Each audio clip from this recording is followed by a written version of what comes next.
नमस्कार, मी विलास बडे. न्यूज 18 लोकमतच्या या बुलेटिनमध्ये आपल्या सगळ्यांचं स्वागत. बुलेटिनच्या सुरुवातीलाच अयोध्येतील प्रभू श्रीरामाच्या मूर्तीच्या प्राण प्रतिष्ठापनेसाठी आणि राम मंदिराच्या लोकार्पणासाठी अवघे काही तास शिल्लक आहेत. संपूर्ण देशभरातील रामभक्त या दिवसाची आतुरतेने वाट पाहत आहेत. अशात गर्भगृहातील रामलल्लाच्या मूर्तीची पहिली झलक समोर आली आहे. राम मंदिरातील गर्भगृहात आसनावर रामलल्लाची ही मूर्ती आणि संपूर्ण जगभरातल्या रामभक्तांसाठी हा क्षण अतिशय महत्त्वाचा आहे. प्रभू श्रीराम यांची अयोध्येतल्या राम मंदिरामध्ये रामलल्लाची जी मूर्ती असेल ती हीच असेल, ज्या मूर्तीच्या समोर रामलल्लाच्या समोर कोट्यवधी रामभक्त यापुढे लीन होणार आहे. अतिशय आखीव रेखीव अशी ही मूर्ती, एक स्मित हास्य रामलल्लाची ही मूर्ती आहे. या मूर्तीचं आणखीन एक वैशिष्ट्य आहे. या मूर्तीसाठी वापरण्यात आलेला जो दगड आहे तो जवळपास 6 लाख वर्ष जुना आहे. ती शिळा आणि ती त्याच शिळेपासून ही मूर्ती साकारण्यात आलेली आहे. ही मूर्ती साकारण्यासाठी अनेक दिवस काम सुरू होतं. स्वाभाविक आहे की रामलल्लाची ही मूर्ती आखीव रेखीव कशी राहील याची पूर्ण काळजी घेतली आणि न्यूज 18 लोकमतच्या प्रेक्षकांसाठी एक्सक्लुझिव्ह हे रामदर्शन आज आम्ही घडवतोय.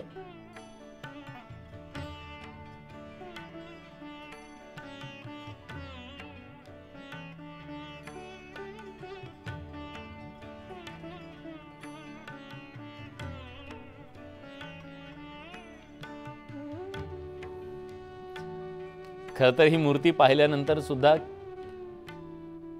लाखो रामभक्तांनी इथूनच स्क्रीनच्या माध्यमातूनच हात जोडलेले असतील. प्रभू श्रीरामाच्या बद्दलची आपली भावना, आस्था व्यक्त केली असेल. प्रशांत लीला रामदास आपले दिल्लीचे प्रतिनिधी आता आपल्यासोबत आहेत. प्रशांत, एक सुंदर अशी रामलल्लाची मूर्ती साकारण्यात आलेली आहे. आपल्या प्रेक्षकांच्यासाठी सुद्धा आपण ही मूर्ती दाखवतोय आणि खरंच खूप गोड अशी ही मूर्ती आहे.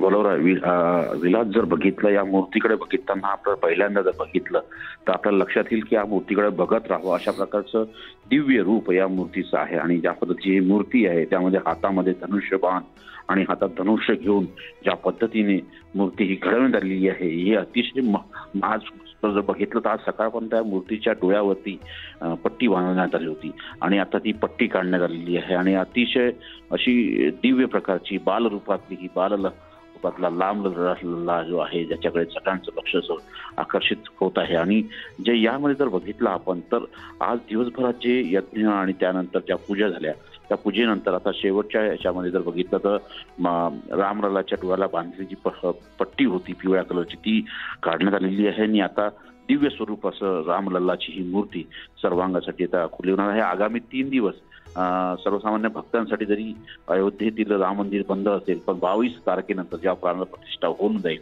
त्या दिवशी जर बघितलं आपण तर निश्चितपणे एक दिव्य प्रकारच्या अशा प्रकारचे अनुभूती आपल्याला घेता येईल, अशा वगैरे बघता येईल. आणि ज्या पद्धतीने या संपूर्ण तस्वीरीने ज्या पद्धतीनं मन पोहून घेतलेलं आहे अशा प्रकारचं हे प्रभूचं चित्र आहे. अशा प्रकारच्या प्रतिक्रिया आता सुरू झालेल्या आहे. ज्या पद्धतीसोबतच बघितलं की संपूर्ण हे तिलकधारी अशा प्रकारची ही रामाची मूर्ती आहे ज्याकडे सगळ्यांचं लक्ष लागलं होतं की कशा पद्धतीची मूर्ती असेल, त्या ज्या मूर्तीला निवडण्यात आलेलं आहे त्या मूर्तीचं काय अचल स्वरूप आणि विग्रह स्वरूप असेल ज्यामधून जनतेला लक्ष, त्याचं सगळं संपूर्ण देशातील जनतेचं लक्ष लागलं होतं. पण आता खरं आहे ही मूर्ती, तिचं दर्शन खरं तर झालेलं असंच म्हणूया प्रशांत.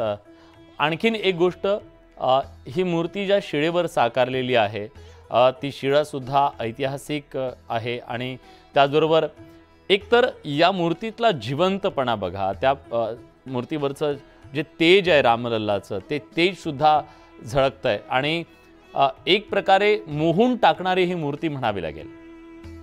बरोबर आहे. मन मोहून टाकणं, मी आता जेव्हा बोल या संदर्भातली माहिती त्यांना स्पष्ट केलं की मन मोहून घेणारी अशा प्रकारची ही मूर्ती आहे.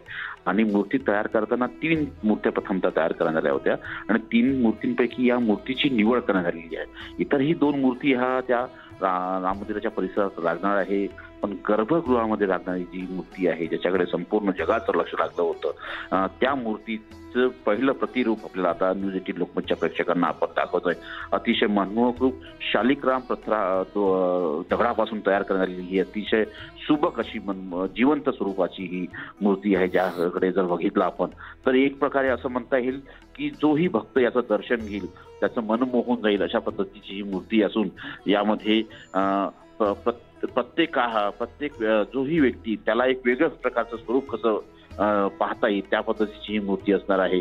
आणि ज्या 22 जानेवारी रोजी जेव्हा याची प्रभू श्रीरामाचं मूर्तीची रामलल्लाच्या मूर्तीची प्राणप्रतिष्ठा होईल त्या संदर्भात जर बघितलं तर त्या दिवशी जी एक लोकांची आशा लागली होती की मूर्ती कशी असणार त्याचं आज प्रकाश होतात आलेली आहे. आणि ती मूर्ती त्यानंतर जेव्हा डोळ्यावरती पट्टी त्याची हटवण्यात आलेली आहे आणि त्यानंतर हीच मूर्ती आहे जेव्हा गर्भगृहात रामलल्ला विराजमान होईल त्यामुळे चेहऱ्यावरती एक मधुर मुस्कान असं असल्या आणि खास करून चेहऱ्यावरती मधुर मुस्कान आहे आणि माथ्यावरती एक तिलक अशा प्रकारचं लावण्यात आलेलं आहे, ज्यामुळे ही जिवंत प्रकारची मूर्ती सर्वांचं लक्ष वेधून घेणारी आहे.